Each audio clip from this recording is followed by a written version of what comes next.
Welcome to star dictation. Dictation 5 second बाद शुरू होगा। स्टार्ट। भारतीय रेलवे की ओर से अक्सर यात्रियों को विश्व स्तरीय सुविधाएं मुहैया कराने की घोषणा की जाती है, मगर आए दिन ट्रेन से सफ़र के दौरान खासी संख्या में यात्री जिस तरह की शिकायत करते हैं, उससे साफ है कि सुविधा के प्रचार के बरक्स हकीकत अलग है। यह छिपा नहीं है कि शहरों में रोजगार या अन्य कारणों से रहने वाले लोग जब पर्व त्योहार जैसे मौक़ों पर अपने घर जाना चाहते हैं, तो उनकी ज़रूरत के मुताबिक आरक्षित सीट या बर्थ का टिकट मिल पाना अब एक बड़ी चुनौती है। कुछ यात्री टिकट लेकर किसी तरह ट्रेन में सवार हो भी जाते हैं, तो आगे का सफ़र जैसे तैसे पूरा करना एक आम स्थिति हो चुकी है।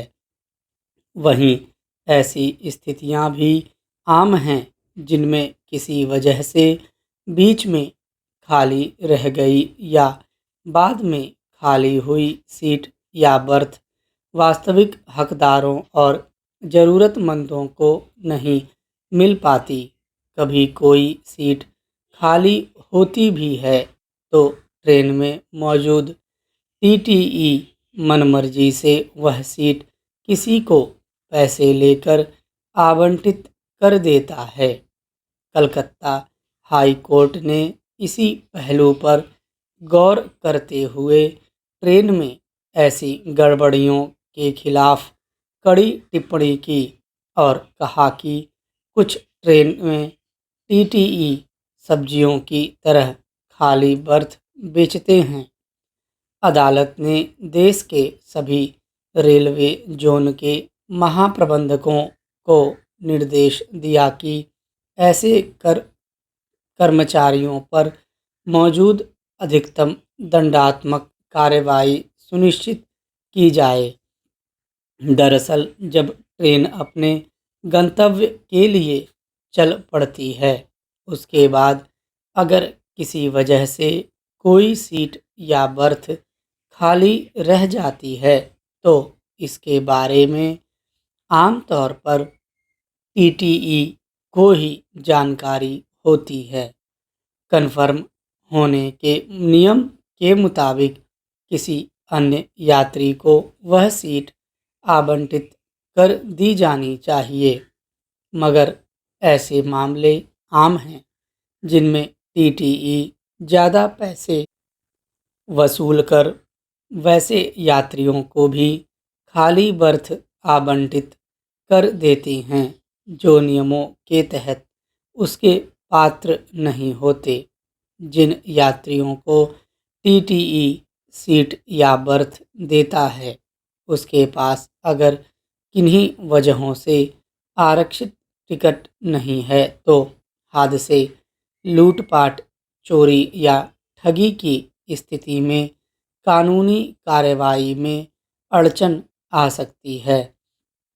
विचित्र है कि जिस आम हो चुकी समस्या पर खुद रेल महकमे या सरकार को अपनी ओर से सख्ती बरतनी चाहिए थी, व्यवस्था और नियमों में सुधार करना चाहिए था। अवैध कमाई के लिए टीटीई या अन्य कर्मचारियों के खिलाफ कार्रवाई करनी चाहिए थी। वह करने की सलाह एक अदालत को देनी पड़ी।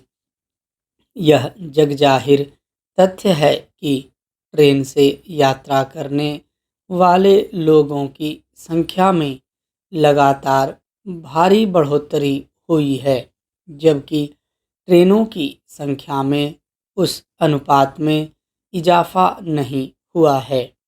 ऐसे में ट्रेन से कहीं आने जाने के लिए यात्रियों को आरक्षित टिकट हासिल करने में भारी मुश्किल पेश आती है। कई बार प्रतीक्षा श्रेणी की टिकट पर खाली हुई बर्थ भी इसलिए नहीं मिल पाती क्योंकि टीटीई अवैध तरीके से पैसे लेकर उसे किसी अन्य को आवंटित कर देता है। समस्या केवल टिकट और सीट का मसले तक सीमित नहीं है। ट्रेन में सुरक्षित यात्रा से लेकर खान पान और अन्य सुविधाओं के मामले में भी जिस स्तर की बदइंतजामी और लापरवाही देखी जाती है, उसका खामियाजा यात्रियों को ही उठाना पड़ता है। दूसरी ओर टिकटों की कीमत बढ़ाने से लेकर अन्य मदों में पैसे वसूलने में भारतीय रेलवे कोई संकोच नहीं करता। सवाल है कि इस तरह की अव्यवस्था और अनियमितता के रहते ट्रेन से सफ़र करने वाले लोगों को अंतर्राष्ट्रीय स्तर की सुविधाएं मुहैया कराने के आश्वासन किस आधार पर दिए जाते हैं। किसी भी देश की अर्थव्यवस्था तभी सुदृढ़ मानी जाती है जब विकास के साथ साथ महंगाई भी नियंत्रण में रहे। अगर आवश्यक वस्तुओं के दाम अनियंत्रित तरीके से बढ़ते जाएं तो आम जनता की बचत कम होने से उसकी क्रय शक्ति भी घट जाती है। इससे निवेश और बाजार की मांग प्रभावित होती है, जिसका सीधा असर अर्थव्यवस्था पर पड़ता है। यानी कीमतों में स्थिरता के बिना लंबे समय तक समावेशी और संतुलित विकास हासिल नहीं किया जा सकता। देश में महंगाई के मोर्चे पर जो तस्वीर सामने आ रही है, वह इसी स्थिति की ओर इशारा करती है। सरकार की ओर से बीते सोमवार को जारी किए गए आंकड़ों के मुताबिक खाद्य वस्तुओं के दामों में लगातार बढ़ोतरी से जून में खुदरा महंगाई बढ़कर 4.38% पर पहुंच गई, जबकि मई में यह 3.93% थी।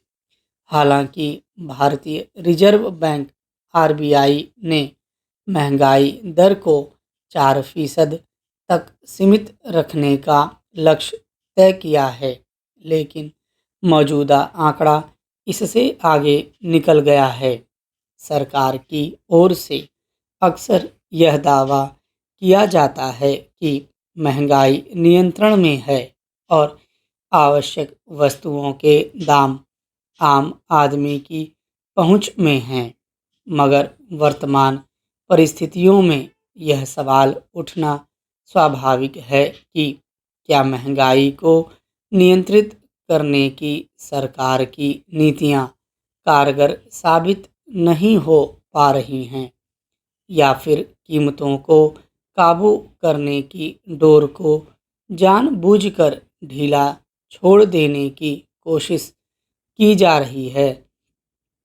खाद्य महंगाई का मई में 4.78% से बढ़कर जून में 5.32% पर पहुंच जाना वास्तव में चिंताजनक है।